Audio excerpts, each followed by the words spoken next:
So welcome everyone. I'm Katherine Wilhelm, Executive Director of the US Asia Law Institute at NYU School of Law. And our topic today is China's new personal information protection law. But before we get into today's discussion, I want to put in a plug for our next webinar, which will be in 2 weeks on Wednesday, March 9th. So nothing next week, but the week after. And that will be the next installment in our US-Japan short take series, which are hour-long programs about Japan-US relations or a topic that is of significant bilateral interest. And the March 9th program will focus on negotiations on investment facilitation for development at the WTO with Kei Tomaru, who is a diplomat at the permanent mission of Japan to the international organizations in Geneva, in discussion with Carl Slovant from Columbia University's Center on Sustainable Investment. This week, I'm very happy to have with us Graham Webster, who is editor-in-chief at the DigiChina Project at the Stanford Cyber Policy Center, and also a fellow at the New America think tank. Before joining DigiChina, or I think co-founding DigiChina, he was a senior fellow and lecturer at the Paul Tsai China Center at Yale Law School. DigiChina is one of my go-to sites for understanding Chinese policy development in the cybersphere. It has great translations and analysis. And Graham himself has deep expertise both on China and on technology, which has made him very much in demand in recent months as China has introduced a number of important pieces of cyber legislation. We framed today's discussion about the personal information protection law that took effect late last year because this law has received a lot of coverage in the English language media, partially due to its implications for data localization and the impact on US companies and other foreign companies operating in China or targeting Chinese consumers. But China also implemented a new data security law last year, and we'll get into that as well. Graham, I find it interesting that when we talk about China and cyber, it's often in the context of surveillance and cyber warfare. But in this case, when we talk about the personal information protection law, China is doing something that many American internet users and social media users might actually like, protecting consumers from companies that exploit and sell their data. So we're very lucky to have you today to help us understand what China's doing, the good, bad, and the ugly of these laws. And with that, I'll hand the mic to you. Okay, well, thank you so much for that introduction, Katherine. I'll tell you a little bit about what DigiChina is, just so you know what my deal is and where I'm coming from. And then we'll just spend a few minutes putting together some context about the personal information protection law and the other cyber regulatory trends around it. And then we'll just go into discussion because I think there are about 1 million angles that we could take on this. And based on what people in the audience have on their mind, we could go in different directions. So DigiChina is based at the Stanford Cyber Policy Center. That's part of the Freeman Spogli Institute, which is the university's sort of interdisciplinary institute on international affairs with both, regular academics and practitioners and other folks such as myself who are in between a lot of categories. We coalesced as a project about 4.5–5 years ago, organically a number of specialists studying Chinese tech policy. We just realized that there were a bunch of discussions that were not being informed by the available Chinese documents that were actually out there. And we started doing some translations, and others had already been doing them. We put them on blogs, and eventually we got adopted by New America, the think tank based in Washington, and moved on to Stanford as a headquarters. And now it's really a thriving program, in my opinion. Of course, I would think so, but it's fueled by dozens of volunteer translators and analysts who pitch in and discuss things, and then we try to put together almost always joint jointly produced publications, both translations and analysis on a variety of Chinese tech policy, with data very much at the center of our focus over these last few years. People can check out what we're up to at digichina.stanford.edu. Okay, so there are a few themes to keep in mind as we look at the personal information protection law. And then I'm going to list out the themes, then talk a little bit about how this thing came into being and the context in which it operates in the Chinese legal and regulatory system. And then might have a few more words about the themes at the end before discussion. So a few things going on here. Fundamentally, this law provides pretty strong rules for personal information protection, meaning protecting your privacy or protecting people from harms related to personal information when it comes to private industry or cyber criminals or other sort of private actors who might be doing harm to individuals or to national interests using personal information. But it's important to say at the outset that there's basically no protection here from intrusive surveillance, from government intrusion by the security services, even though there's some regulation of sort of everyday government operations, and the bureaucracy is required to abide by some sensible data protection practices. It's just important to say at the outset that this does not protect your privacy from government intrusion in the way that you might imagine if you're familiar with U.S. law and the Bill of Rights. So that, you know, put that there at the outset. But what the law is there to do is it's part of a broader set of trends in regulation and law that are designed to both protect data and allow the economy to develop through use of data. So that's a central tension. Also central is the growing sense of data sovereignty, or control by the government over the use and transfer of data across borders. There's even some extraterritorial reach of the provisions seeking to protect personal information from exploitation or harms that would be happening abroad. But the key assertion is that, you know, the state has this regulatory reach.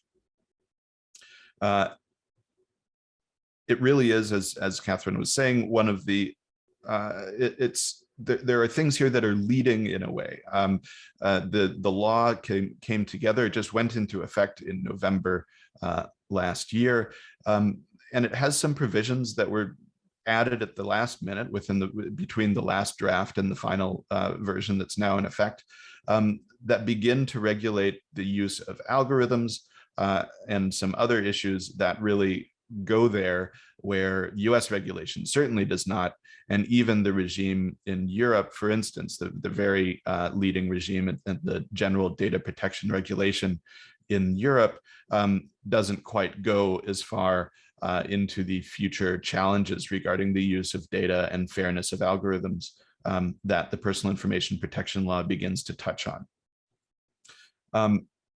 Finally, similar in a theme to the first that I mentioned, the law is coming into effect after a history that I'll describe in a moment, but it's coming into effect at a time when China is increasingly repressive, when it's extremely closed to the world in terms of physical interaction due to COVID, and when the sort of border conditions of how law might apply across the divide between most of China and territories like Hong Kong, you know, how that is going to work out. This is just, we don't really know exactly, and I'm not going to be able to provide answers if people have questions as to how all of those, you know, divides of state intention and repression or control are going to work out.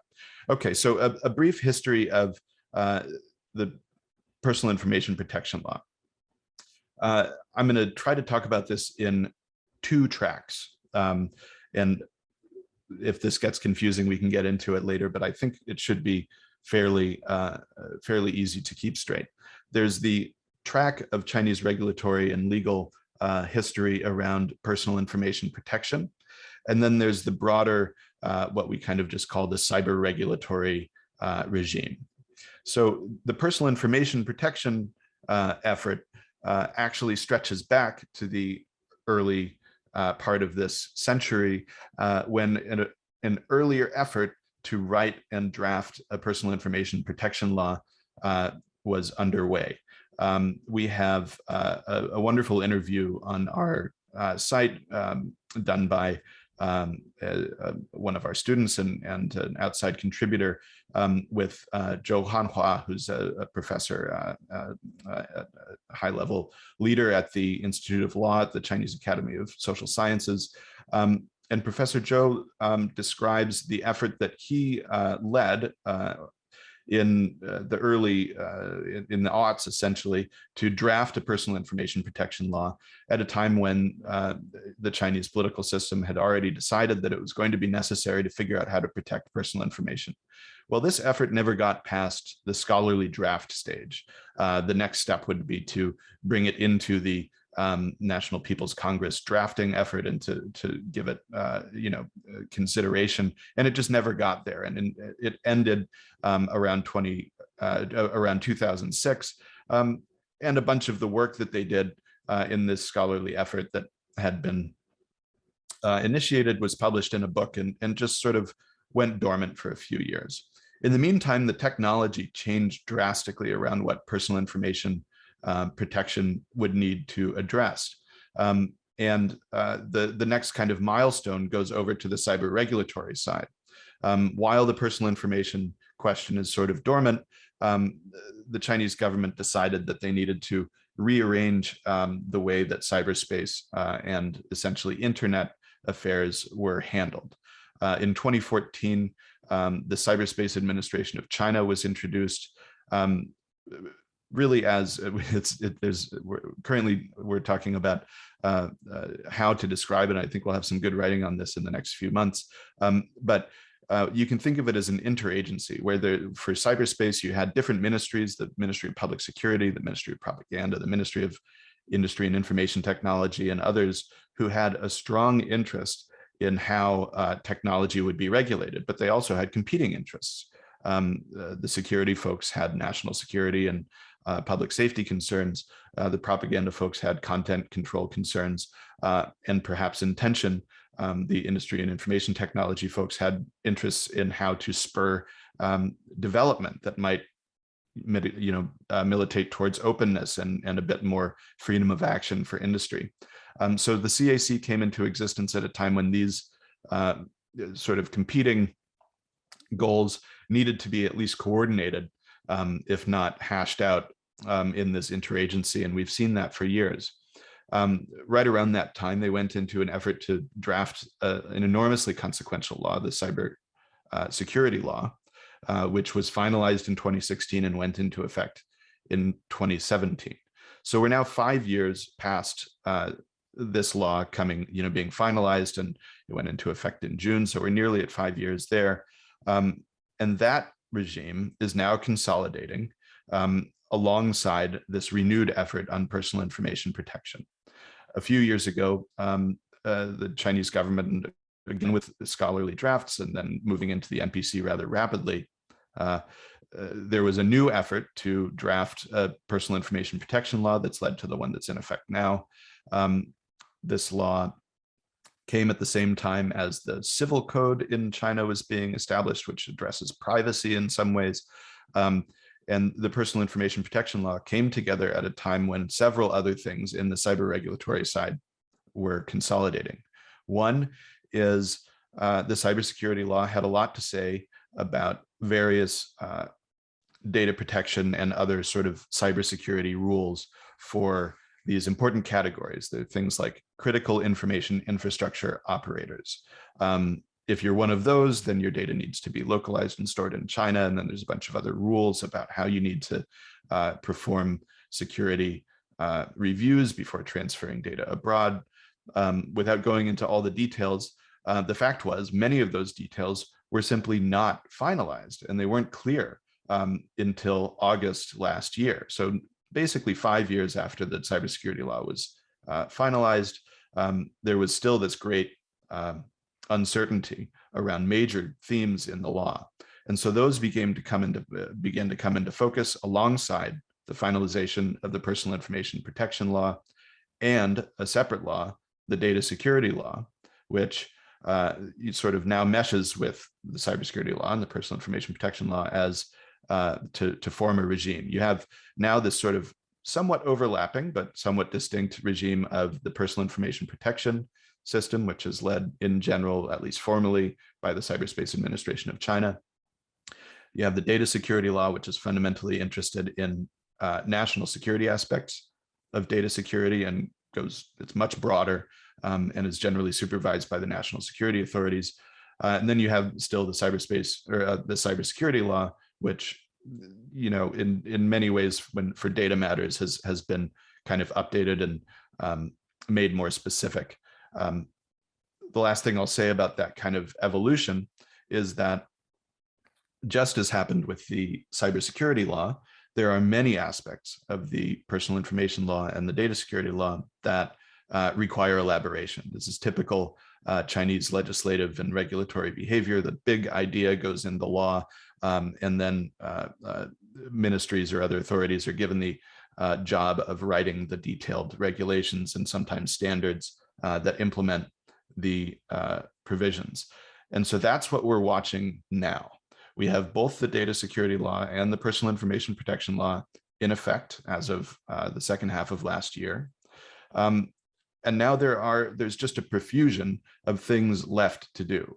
I think we're going to be seeing a lot of different elaborations of the themes in these laws in sectoral regulations. We saw a new draft on deep synthesis, which is how we translated it. It's sort of a, if you think of deep fakes and other sort of algorithmically generated content, there's a new draft out that sort of, again, goes there in regulating these tools in a way that other jurisdictions generally haven't. And we just expect to see a ton of sector by sector regulations emerging, some of which are already in draft, but basically this, multiple of these laws give sectoral authorities. So if you're the automotive people or you're the healthcare people, you have the job of figuring out how data needs to be regulated in your area. So from the perspective of somebody analyzing Chinese tech policy, this is an embarrassment of riches and maybe a little overwhelming. If you're trying to operate in the Chinese market, whether you're a Chinese company or a foreign one, and especially if you cross from one industry into another, this is just absolutely daunting. And to be frank, I think it's going to be a huge pain in the butt for a lot of people going forward for several years at least.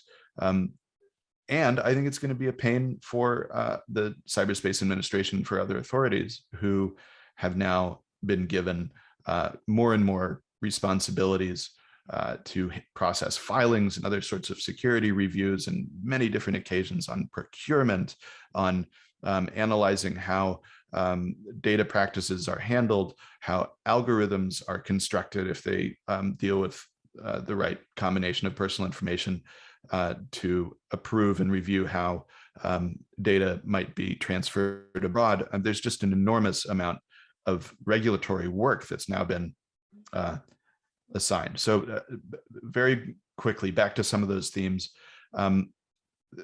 I really think that at the core of what we need to see here is that the government has been trying to figure out how to let data be what is now officially called a factor of production, to harness the economic and innovative and governance potential of data about both people and other aspects of life today, while also protecting it from national security concerns that are really embodied in the cybersecurity law and the data security law, and from harms against individuals and society that could come from things like manipulating people using their data, exposing it, and violating privacy, or even personal data as a national security matter if you have people for instance, a foreign power, grabbing huge amounts of data and analyzing it to try to figure out ways they can manipulate things or develop spies and other types of things. That there's just a bunch of concerns that are in this constant tension with development possibilities. I think I'll stop there. We can go back to any of those themes. As you can tell, there's just a hell of a lot of stuff here, and I'm glad to get into the specific provisions. I have my printouts here with all my scribbles on them, and I look forward to discussing with everybody. Thanks, Graham. That was really quite comprehensive, and I've kind of made a little list here. There's at least a dozen topics that we could probably talk about for quite a while, but one big takeaway for me in listening to you was that it just really brings home the capacity of the Chinese state, to envision in this holistic way. Not that they necessarily, obviously this wasn't born full grown out of the, head of Zeus, but to envision this scheme of comprehensive regulation and then to steadily put the pieces in place, albeit with delays and time lags and things like that. The ambition of it is kind of breathtaking in a way. It is, a real burden and expense for companies and private actors, but also on the government side. And yet they have the expertise, and they clearly have prioritized it. So they've given those people the resources to do this, and that's just quite interesting to think about, because it's not something that we have in the U.S. Taken on in any way near that kind of scope. I wanted just to go back, though, for a minute to a really basic point. Could you define what is personal information? Yeah, that's a good one. I'm going to go to my printout so I don't screw it up.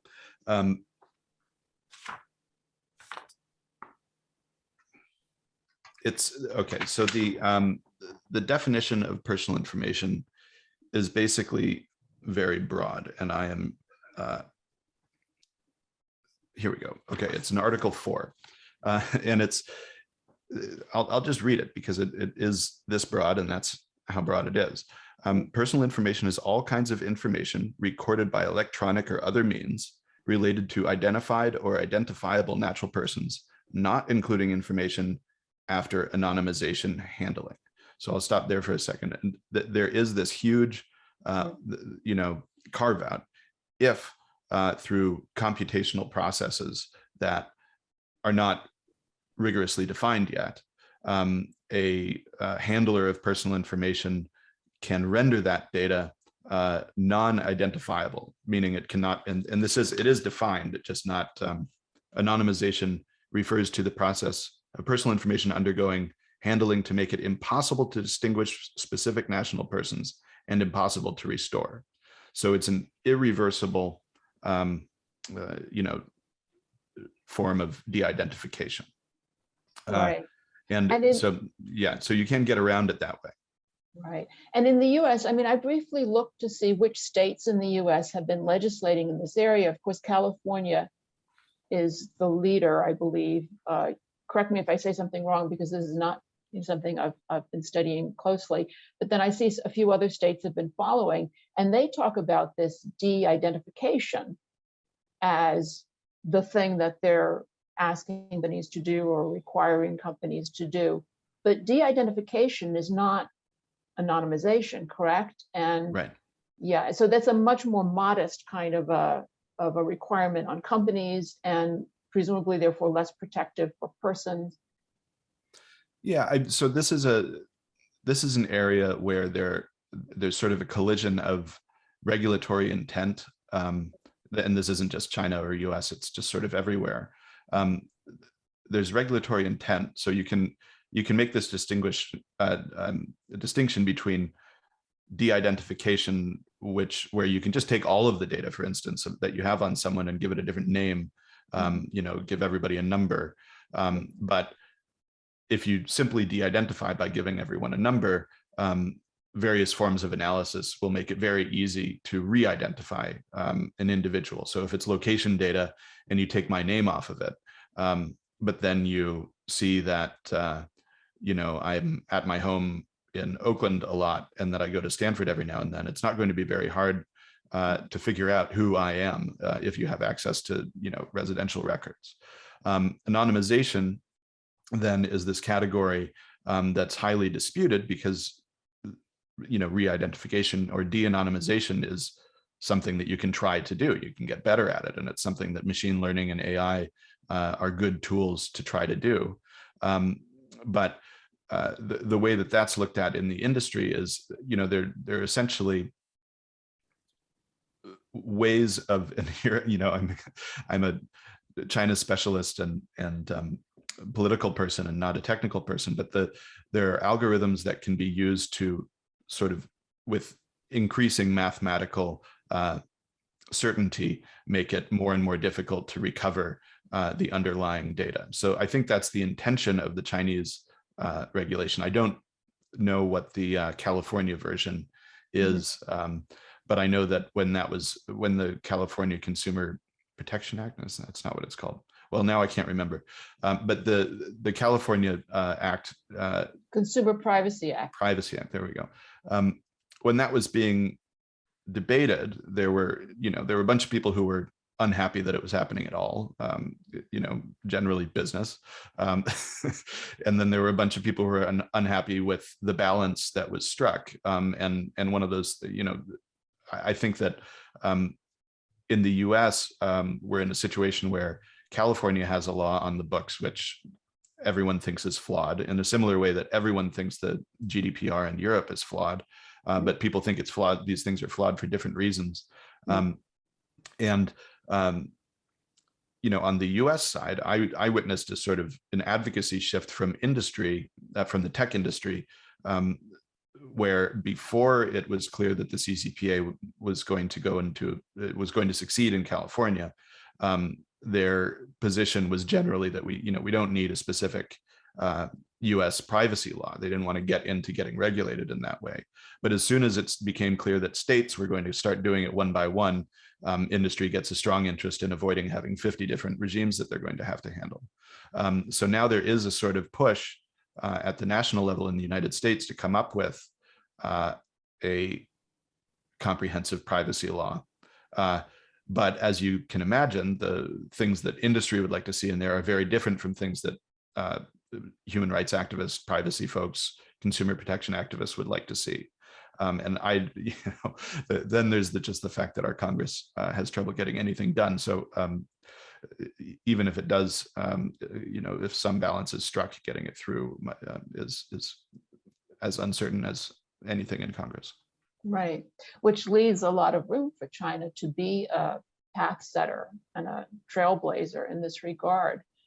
How does the personal information protection law compare with the European regulations, which I think a lot of people who are watching this program will be somewhat familiar with because they've been around for a few years already?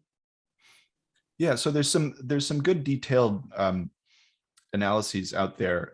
We haven't done one ourselves, but I think that there's one on the Freedom of Privacy Forum, and we could send them around or tweet them later if folks are interested. But the basic way to look at it is that the personal information protection law was drafted very much with the GDPR in mind. And I skipped one step in that history of the personal information protection law, that privacy regulatory regime progression. In 2018, when the GDPR went into effect, I think in May, in the very same month, the Chinese government released a personal information security specification, which was a non-binding standard that its drafter described to me once as one way to comply with the provisions already existing in the cybersecurity law at the time, which had gone into effect the previous year. And it was closely modeled. I mean, it was very, informed by the European effort, which had been a major effort over years to come up with a balance. And so there are very common characteristics like some of the principles of purpose limitation. So if you've gotten data for a particular reason and you've got consent for a particular reason, then there's this idea that you would not use it for just any other purpose. And there's general kind of principles of notice and consent and data retention. A lot of the same kind of structural features are there. But by the time the Chinese law goes into effect, they've added provisions on prohibiting discrimination, such as price discrimination based on algorithmic analysis of your personal data, and they've added a bunch of other things. And of course, the GDPR fundamentally operates within the European legal regime with both the EU-wide structures and the individual national structures, which have a very different attitude toward personal autonomy and human rights than generally prevails in China. So there's just there are structural similarities, but it's sort of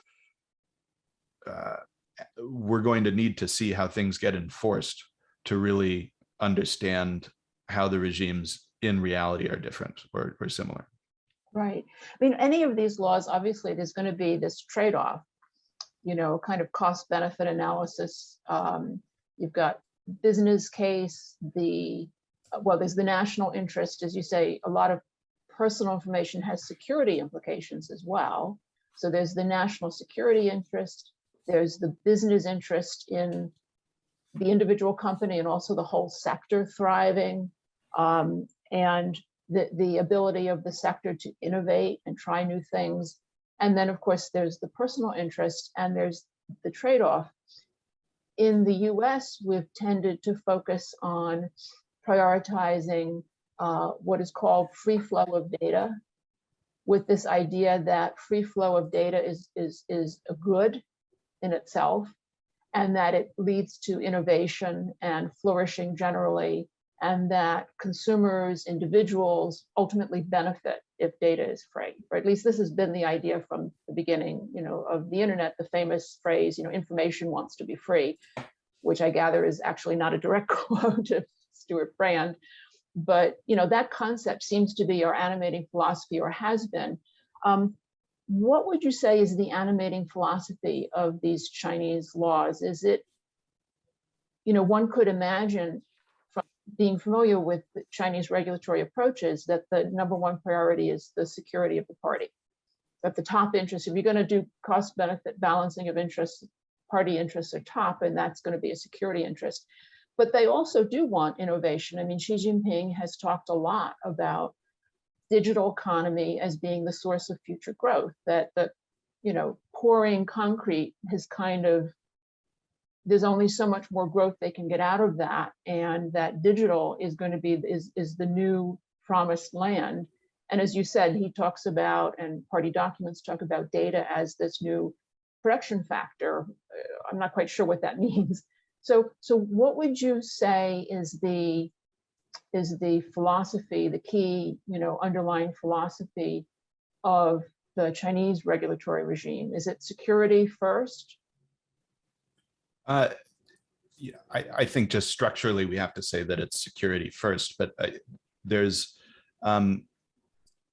think there's sort of an assertion, a fairly bold assertion by this emerging regime that may or may not pan out.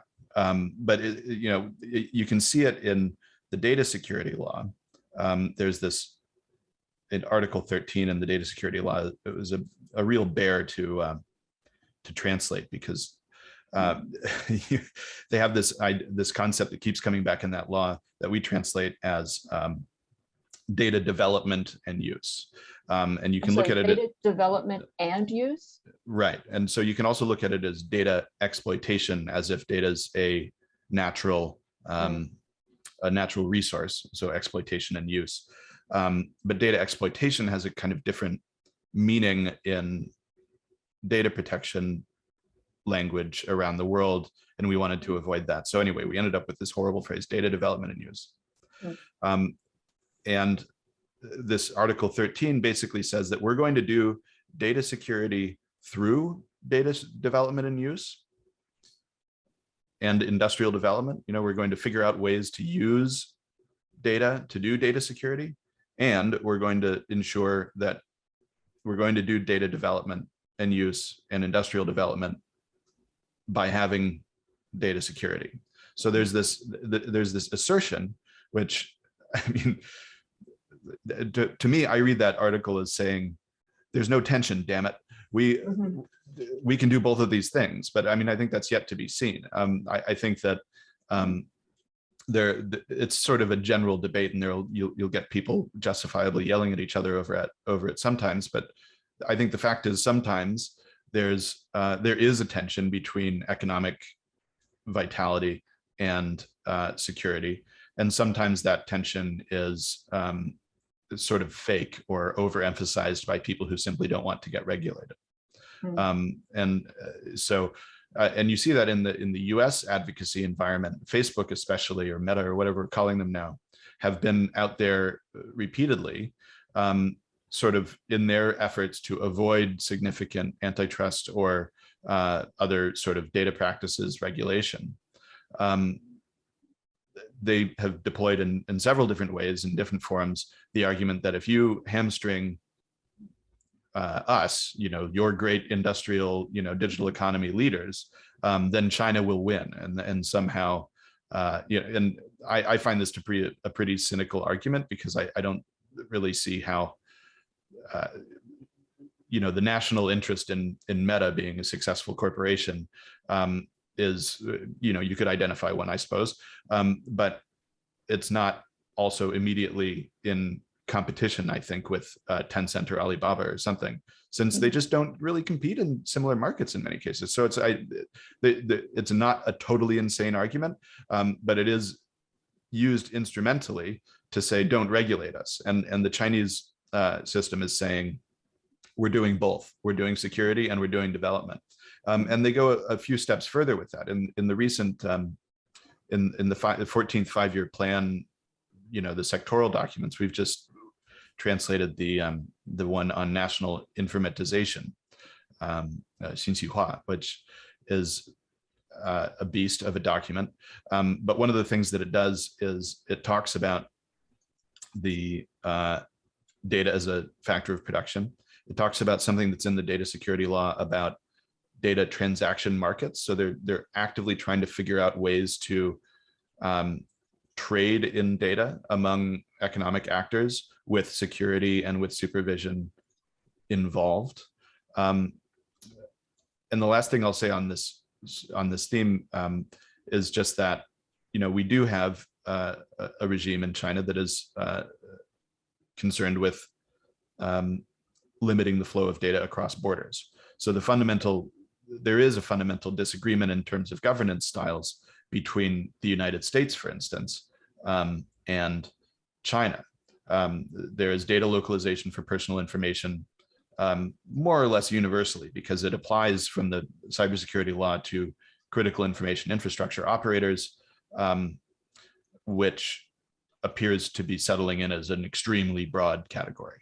So, you know, basically you need approval to move data across borders in many, many situations, such that for practical purposes, any actor of a certain size is going to need to just figure out how to get everything, all cross-border data things, either just stop doing them or figure out ways to get them greenlit by the regulators.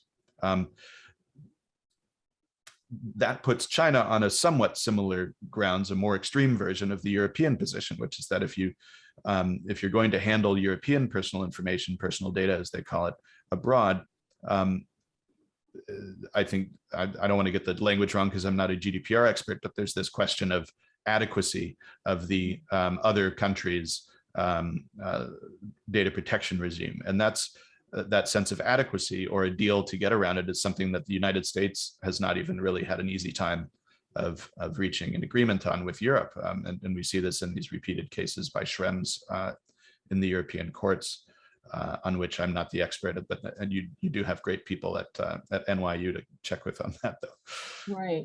Well, yeah. I mean, my understanding is that the US is close to some kind of a settlement or agreement with the EU on settling, on qualifying, as it were, to be deemed a sufficiently safe place to which data could be transferred. But if the Chinese standard is that much more difficult or rigorous than the European standard, then one could imagine American companies struggling to be authorized to bring data out. So I'm noticing that we're starting to get some great questions in the queue, and I want to turn to them in just a minute. But before we do, just briefly on this cross-border impact, the offshore impact, what do you think is the biggest challenge, or the most immediate, maybe it'd be better to say, challenge for American companies that are accustomed to bringing data out from their China markets, data related to their China customers, for example? Is it that they will strive to get the necessary certifications and authorizations, or is it possible that they would simply offshore more completely their China-related operations, so that in effect we are consolidating the separate islands or type approach to data? I think this is going to really vary from firm to firm, but for groups handling massive numbers of people's data, if you're in the one way to look at it is 1 million is the number. If you have 1 million people's data and you're a Chinese company and you want to do a foreign IPO, now you need to have a cybersecurity review before you do the IPO paperwork. So that's sort of and as we know, 1 million people in China is small, less than 1 million people in a lot of other countries, right? So I think people dealing with large numbers of individuals' information are going to have trouble, and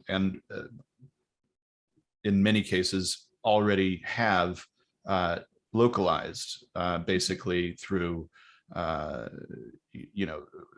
Apple has its, I don't know if it's formally a joint venture, I don't want to use the wrong word, but Apple has its data arrangement in Guizhou, and various companies have already separated their user data operations for other reasons, which is that they don't want to be storing non-Chinese data in China, where it might be subject to law enforcement access or security services. And meanwhile, they're already, for years have been required to, get approval before moving things abroad via the cybersecurity law, even if that regime hadn't really been fully set up. So I think that the separate approaches are going to be common, but I do think we're going to see a real further development on this question of how to anonymize or how to develop patterns that allow the use of data across borders without violating these protections. And this is both regulatory and actual data science innovation that we're looking at. But one concrete example is, I think it's still in draft. There were rules put out in draft on automotive, basically smart automobile data. And this was for us and the team that analyzed it for DigiChina. It really revealed a sense of the reach of these sectoral regulations. So just one area of smart cars, which are going to be, they're just full of cameras and sensors and stuff, especially as they get more automated. So naturally, there's a huge amount of data generated, and a lot of it is personally identifiable, not just the people in the car, but there's individuals walking down the street. So that these rules start to get into questions of, can these systems produce this data in a way and then store it or process it within the vehicle and then transfer it out with people's faces blurred, right? As opposed to with not. Different rules for interacting with the sort of infotainment center in the car. And, I think the draft had it that you would have to go through one of these stupid click OK boxes every time you use the card to authorize the collection of personal data. And just, I mean, seems like a real pain in the ass from from the perspective of a driver. But at the end of the day, if this balance is struck in some way, you could imagine a car company being able to transfer data abroad to do centralized analysis. And this is where it gets really tough. If you're somebody like Tesla or Waymo or the various other companies, Chinese companies as well, who are working on autonomous driving, you probably would like to get your systems tuned to different contexts. It's a very different thing to drive in Oakland versus in Manhattan versus Beijing versus Tokyo. I mean, these are just completely different, let alone rural areas with less consistent signage and that type of thing. So, having these, if you're going to try to be an international competitor, you are going to want to figure out ways to do the anonymization to satisfy the cross-border controls that address security and to combine data pools. And there's just an enormous amount of latitude by these regulators and these technical review institutions that are going to be kind of nominated and assigned to complete these filings.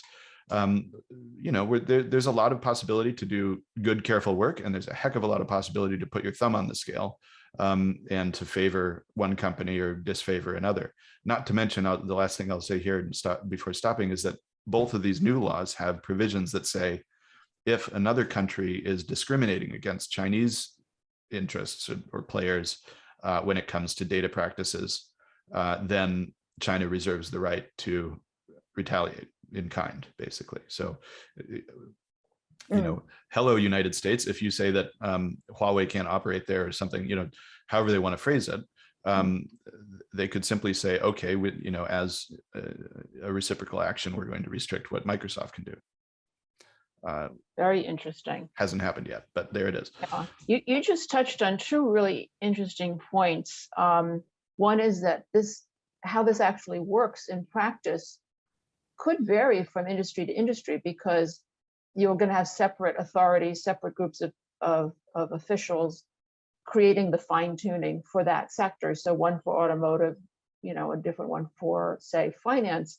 One of the questions in the queue points to the online gaming sector as one that might potentially be affected, wondering how it would be affected, and also online microloan industry. So again, separate sectors that would have their own operating rules, which could have very different effects for foreign actors. Any thoughts about that? Yeah, I mean, so we haven't seen many of these sectoral drafts, but there are I'm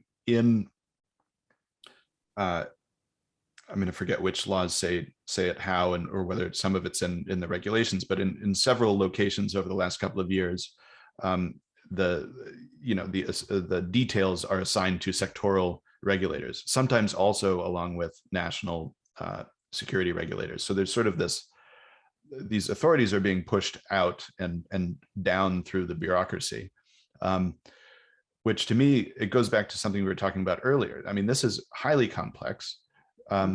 Clearly, the Cyberspace Administration of China has got together a team of people who are pretty good at this, but I don't know how big it is, right? It seems like the automotive people have done a good job studying the issues, but how many ministries and how many sectoral regulators have developed a sort of center of excellence on data regulation?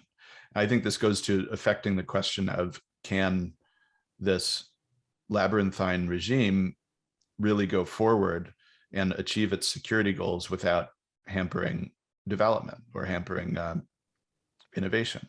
And so I think that that's where the tensions are going to be, and it'll be a test to see if the administrative bureaucratic coordination can happen to sort of avoid the most confusing and dampening effects. The questioner is asking about gaming and it was gaming and one other one, but finance. Online finance, microfinance. Yeah, I mean, both of these. So online finance is so intensively regulated already. I don't necessarily focus on the personal data aspects as what would be decisive there. I just think that that is a fairly well coordinated area. And the online finance space is populated primarily by firms that are already tech firms, so that have big data protection compliance, right? Like Ant, for example, Alibaba. And exactly. So and I think there's some number, I can't remember what the threshold is, but if you're over some number of users, you're required to have a data protection officer. And so there is this sort of corporate side aspect to the regulatory, you can call it compliance, or on a more abstract level, you can consider it part of the governance. But some of this responsibility is pushed into these firms, and so they're already kind of set up for it. But their regulator, they're already used to handling the personal information questions, and they're navigating what's happening in fintech, which is sort of which is not as coalesced as the new data regime is. For gaming, I think it gets into really interesting questions because it's also, there's this faddish verb in some of the regulatory documents for the metaverse, just as we've seen here. As soon as Zuckerberg decided his company was going to be called Meta, now everybody talks about the metaverse as if the nerds haven't been on this for the last 15 years or whatever. But I think that there are a lot of, you're collecting a lot of different types of data, the more sensors apply to individuals. But again, the crackdowns on gaming use have to do with addiction, which I think it's in the algorithmic regulatory measures. The algorithmic recommendation management provisions, which go into effect on March 1st, I think is where there's a provision about trying not to addict people. And then there's specific provisions across multiple rules about youth. And, there was the prominent change a few months ago, limiting young people's use of gaming to a couple hours a week. And so I think this sort of, the personal data is not really the lever for some of these things, but the way that it can be. Again, if some sectoral regulator is looking for ways to mess with some practice they don't like, or to just go after somebody that it's been decided is going to be gone after, it's one of the tools in the toolbox. Yeah, this highlights another sort of special facet of Chinese lawmaking and rulemaking, which is, as you say, sometimes there are these gaps where a law takes effect, like in 2017, the cybersecurity law took effect, and yet there were big blank spaces in terms of how something was supposed to happen. And so some provisions weren't actually actively implemented in a on the ground for quite a while, because companies didn't know what to do. So the law was there, but only on paper for a while. So there are these gaps. And then at the same time, sometimes you have 4 or 5 different regulations and laws all coming out in similar timeframes, piling up on top of each other with very similar content that force companies and their counsel to try to scratch their heads to figure out how they fit together, because they seem to be covering some of the same ground, but maybe coming at it using slightly different terms, or slightly different procedures under different regulators, which can be also quite confusing. Yeah, well, I'll just say very quickly on that theme.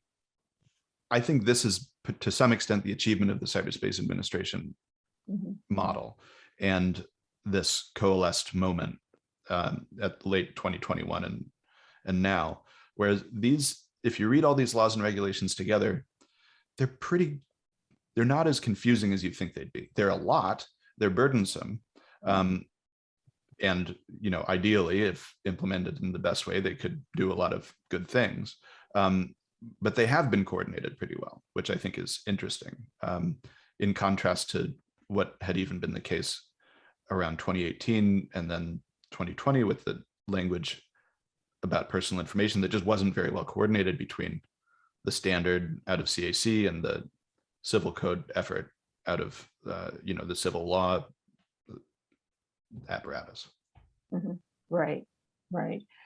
So there's a question asked about a potential conflict between the government requirement on the one hand that most online accounts or all online accounts require real name registration.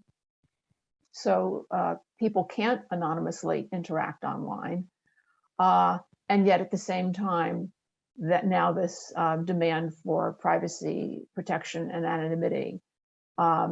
If people could register at these sites anonymously using the kinds of, well, they use publicly, they may use a pseudonym, but behind the scenes, whether it's WeChat or any of these other functions, you need to have provided your national ID card to register. If that wasn't required, there'd be a lot less personal information online for companies to be exploiting or now having to protect. Yeah, I mean, it's a good question. I think this really, that would be another route to go to protect privacy, would be to allow essentially privacy protecting technical practices. But as we know, the state does not want you to be able to protect your privacy from state security services and public safety. They require access for surveillance and control. And that's the reasoning behind, there are several reasonings behind real name, but I think the bottom line is state control capacity and surveillance capacity. And so given that that baseline is non-negotiable, they're not going to start allowing Signal and Tor and these other sort of surveillance circumvention technologies. And, end-to-end encryption apps are routinely banned. That's just not an available route. So instead they have to write this, this thing assuming that that people will be identified. But I would say at the same time, you still need this regime of how to deal with people who are identified. Because unless you're operating a platform, so I use Signal to talk to a bunch of people, and I also use, and which collects very little information and would have a lot of trouble, if Signal were, somehow gotten into by spy agencies, they if it's actually built as it supposedly is, it would still be quite hard to sort of derive what the heck was going on.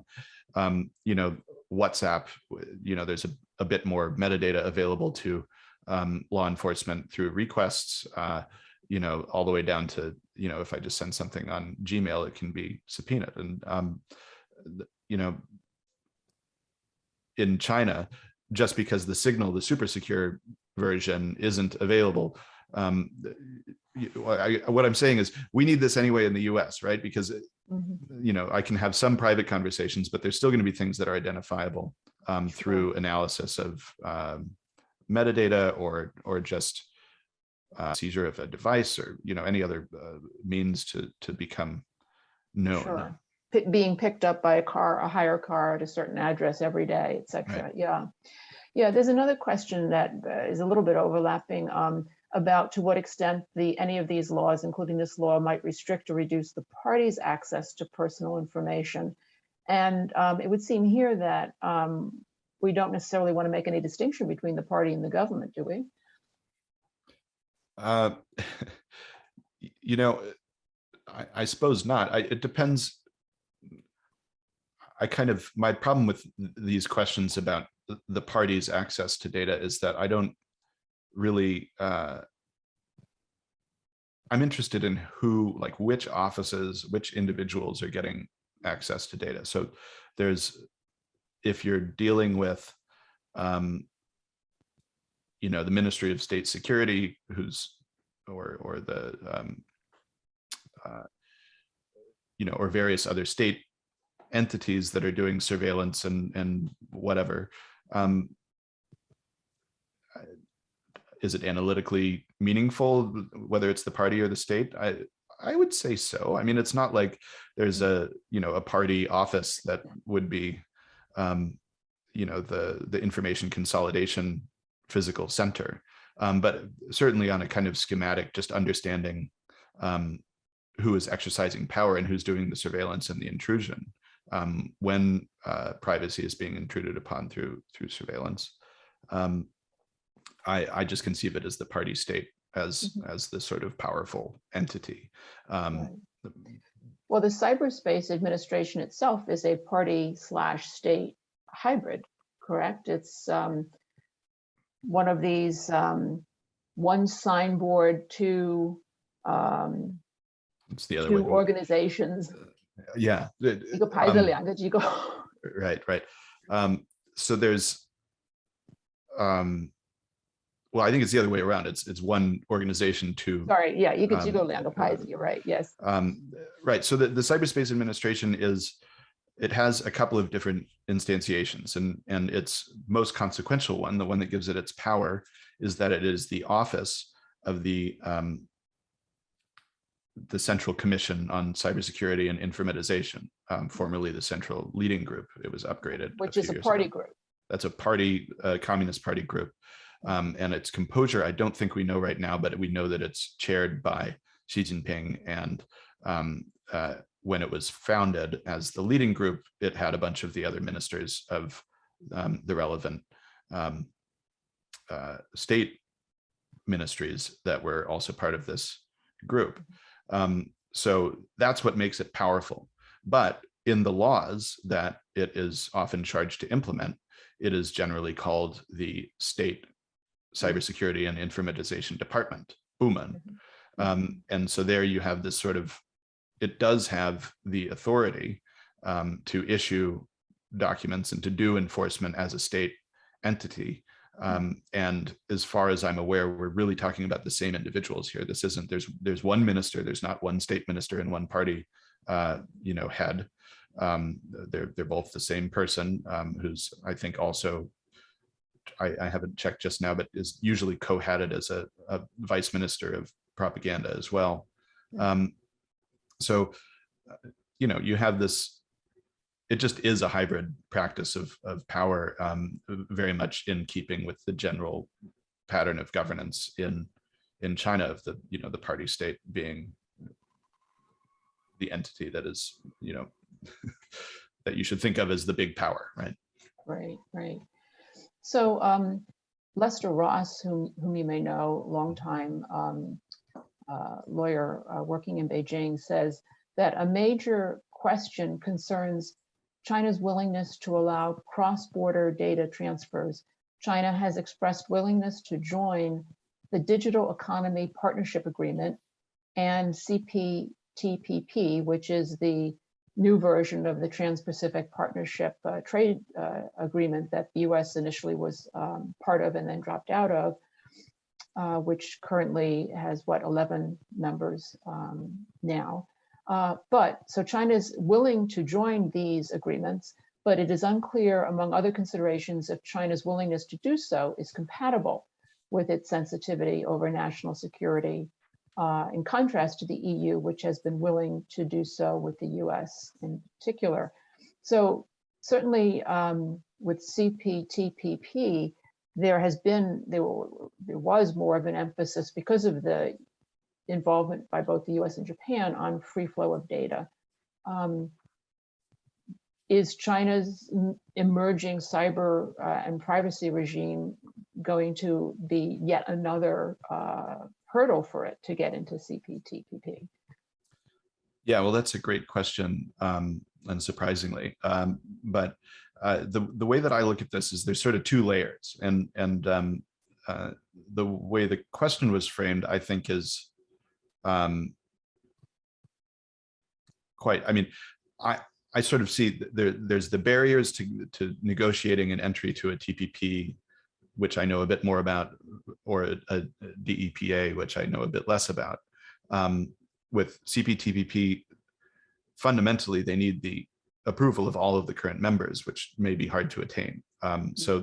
Just in general, there's a bunch of other provisions that would be difficult, I think, for China to convincingly rise to the level of, in terms of in the classic language of the rising to a standard. People used to talk about the gold standard of the TPP, which has always bothered me because the gold standard didn't work out and then went away. But anyway, so there's the sort of diplomatic bit. And I think it goes beyond data transfers, where China faces significant challenges there, especially because many states, including some in CPTPP, are unhappy with Chinese adherence to its commitments upon accession to the World Trade Organization 20 years ago. So on the other hand, on the legal side, they've written themselves a solution to this. Article 38 of the Personal Information Protection Law says a bunch of stuff that is going to make cross-border data transfers difficult, but then it says, where treaties or international agreements that the PRC has concluded or acceded to contain relevant provisions, et cetera, those provisions may be carried out. So they've basically left themselves the explicit legal ability to do international negotiations around and to circumvent some of these rules. So the baseline is set, but it sets up, so both something like CPTPP or you could also read this as saying this provision would allow China to do something like what GDPR does in terms of declaring another country to be adequate, right? It's not written right in there. It's not, there's no kind of apparatus around adequacy written into the law. But if they just wrote a treaty and signed it, there you go. Right. Potentially saying that other signatories to the trade agreement are deemed to be adequate. Right. I mean, they would have to kind of write a wholesale approach. They would have to write something in the agreement that, I mean, I think they would want to write something that explicitly set out that, you know, no such reviews are required. And I would imagine that member states of CPTPP hypothetically would demand, you know, explicit commitments to go around some of these provisions, and that there would be long, irritating negotiations over the details of that. You know, just remembering what you know, Ambassador Barshevsky and others went through from the US side with the WTO deals. You know, I think it would be difficult to do for many reasons, but if the determination is there to actually change things, and if they can convince, meaning if the Chinese side can convince the relevant parties that their commitments are worth the paper they're written on, which I think is also hard at this point, then you know, there is a legal mechanism to you know, to let these international agreements prevail.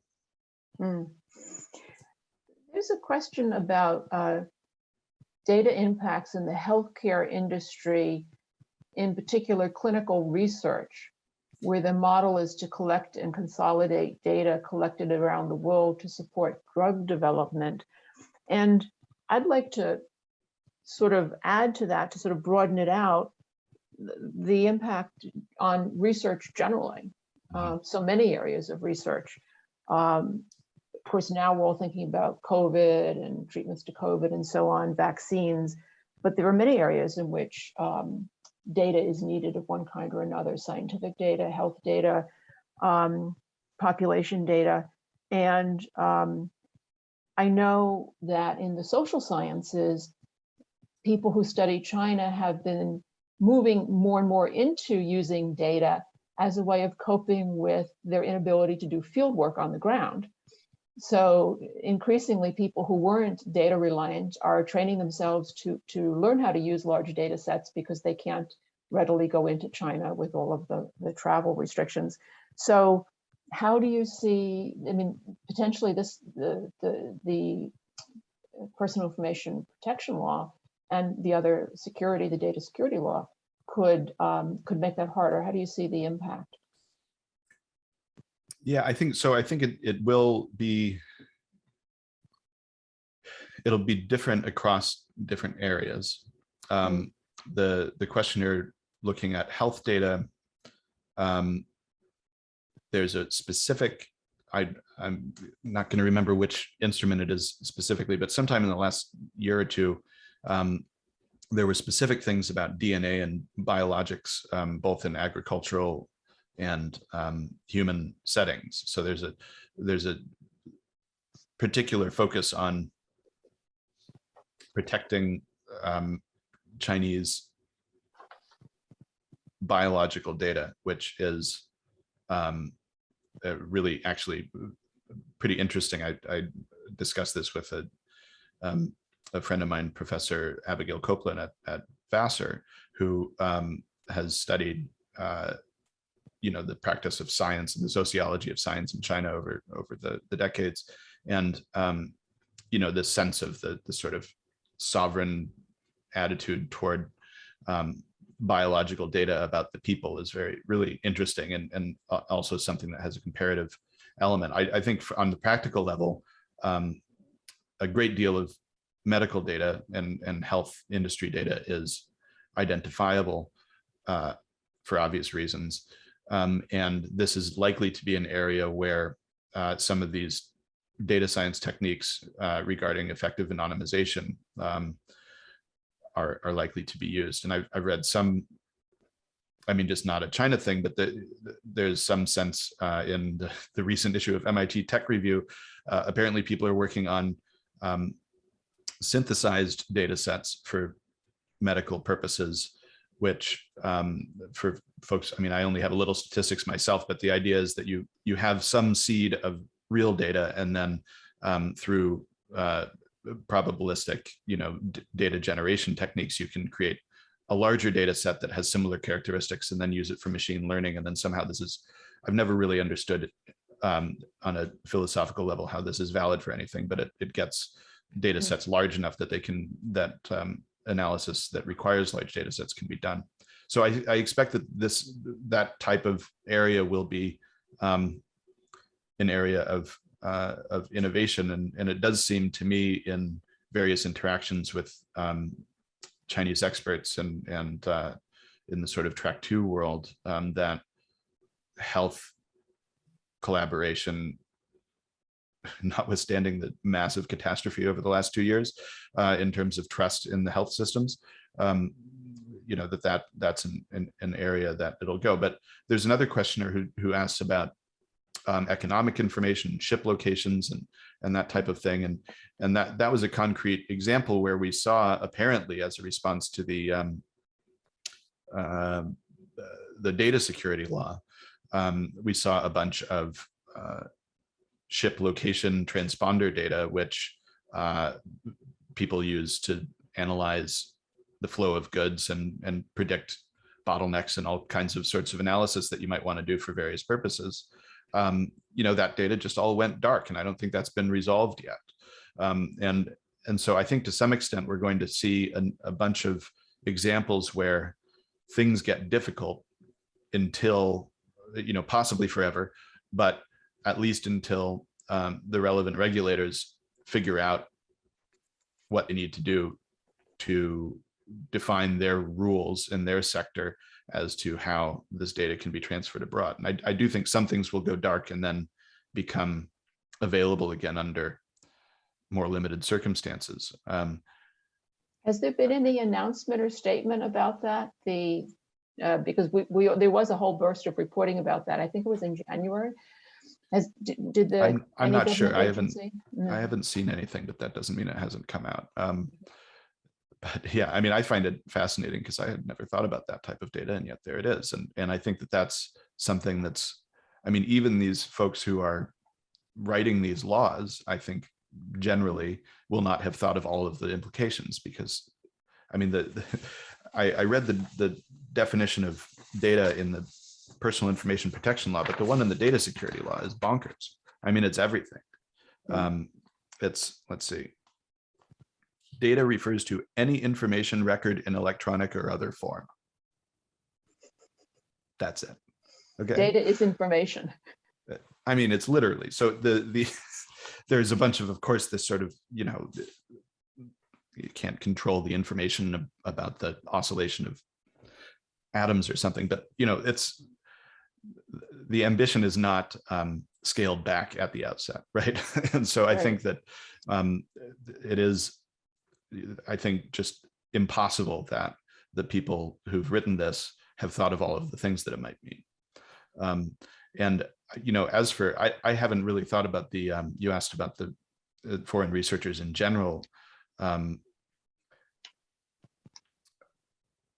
I suspect, I mean, I get questions from time to time from even just university programs saying, you know, how can we administer our study abroad program or our collaborative program with some university?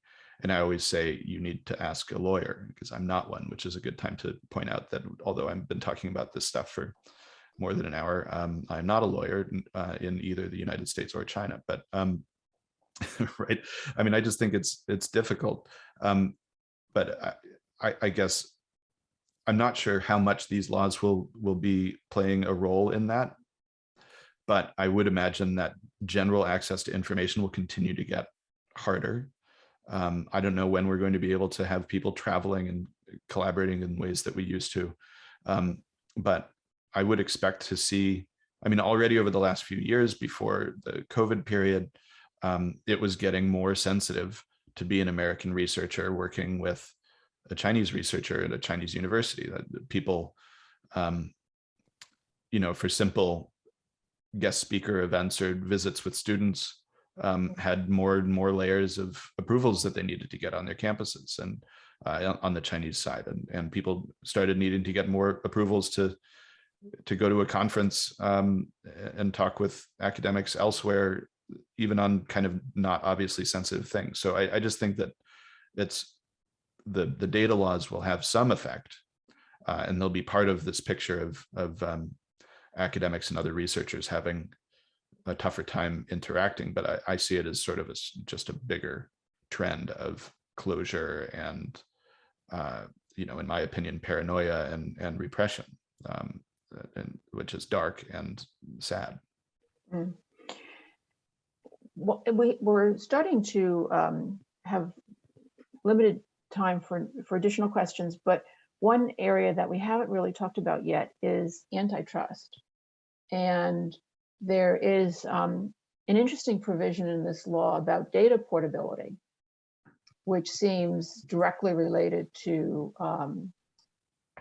giving the individual the choice of taking their data away from a particular platform or company and moving it over to another platform or another company. And this seems potentially another area. At the beginning, you talked about areas where China was sort of in the lead or doing some things that others hadn't yet done. This seems like another area. How do you assess what they're trying to do there? And you know, what is the goal, and how likely is it to be successful? Yeah, so I mean, this data portability is a big issue. I don't recall how it's addressed in the GDPR. I think there's some, it's touched on a bit in the California law, but I think not in the most effective way. I think that the Chinese provision is what you would consider a sort of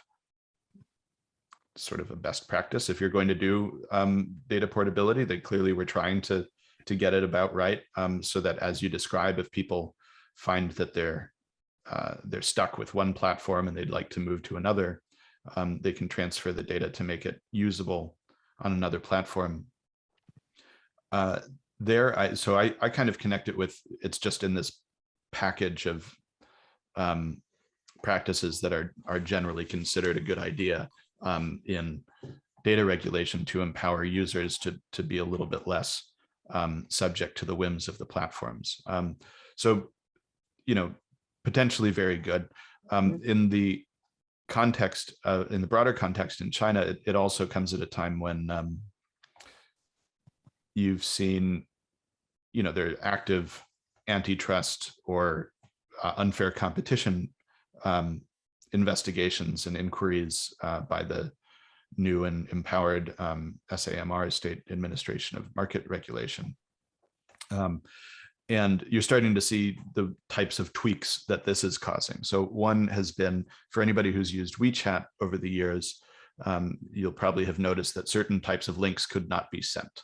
And this was an anti-competitive tactic on the part of Tencent, who wanted you to work with the platforms that it owned or that it had deals with. And so it blocked links for, I think, Taobao and some of the, the Alibaba world, et cetera.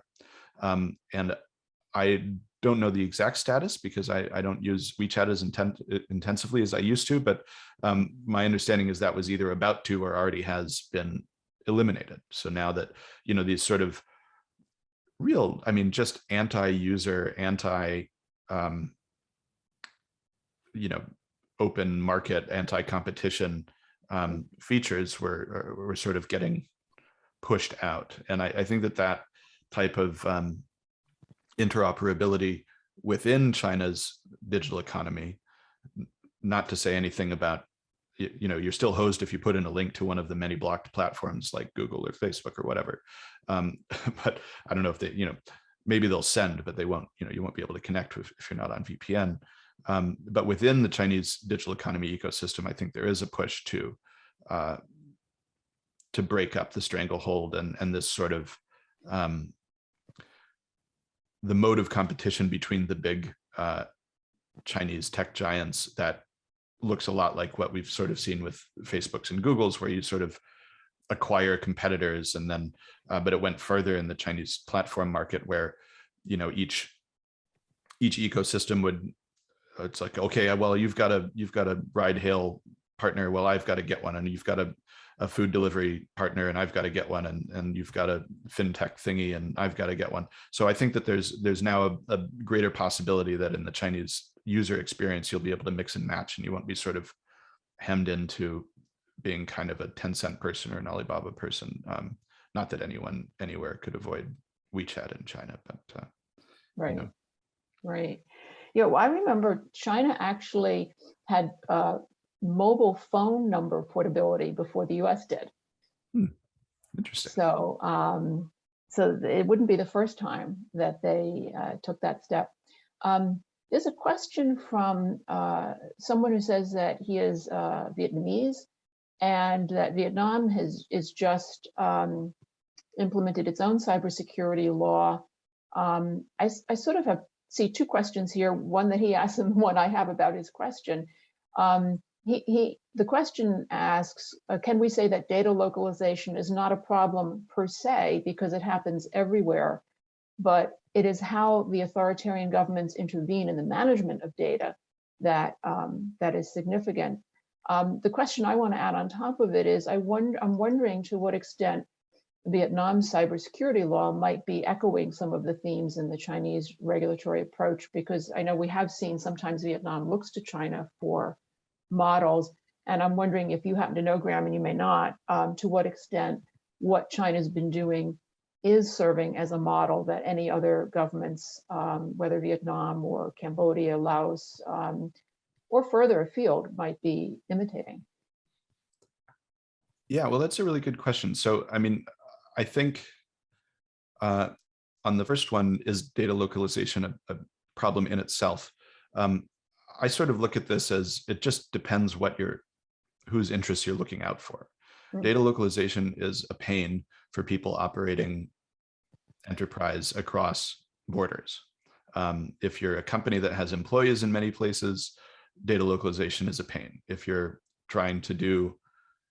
just trying to operate a system that is seamless and global, data localization means that you can't optimize your network infrastructure in the most rational way. You have to do it in a way constrained by national borders rather than network topology. So it's innately a problem if that's your issue. But if those aren't your interests, and if your interests are effectuating legitimate regulation over practices, then it's perhaps a legitimate tool. As for I read the Vietnamese cybersecurity law once when it was new, and it is very similar to the Chinese one. And some people have done scholarship on this. And I think there was a quite direct, consultative or learning experience between the two. What I don't know, because I know very little about Vietnamese governance, is I don't know how the details work out, and whether, the form at this abstract level of the high level law translates to anything remotely similar in terms of everyday practice. I just don't know that. But I think, more broadly, the Chinese thinkers and legal scholars and advisors who are working on the more leading edge provisions, year by year, including some of the things and algorithms that went into at the last minute on the personal information law. They are studying the global discussion and figuring out what fits the Chinese context. And in some cases, they're going to implement it first, and then you're going to see something similar elsewhere. I think it's sort of a slightly difficult, almost historiographic task to figure out if we see diffusion of practices that first became binding in China, did they diffuse from China, or did they diffuse from a global discussion of people who are studying algorithmic regulation, for instance, and then China went first, and then others did similar things. But one way or the other, it would behoove anybody to see how this goes. Of course, if you're the United States or Europe or Vietnam or anybody else, you have a separate system, and things are going to work differently. But if China or anywhere else implements something, it makes sense to see how it's gone. How's it been going? And if these, it's a big experiment, the way that we're seeing these regulations parceled out to different industry regulators.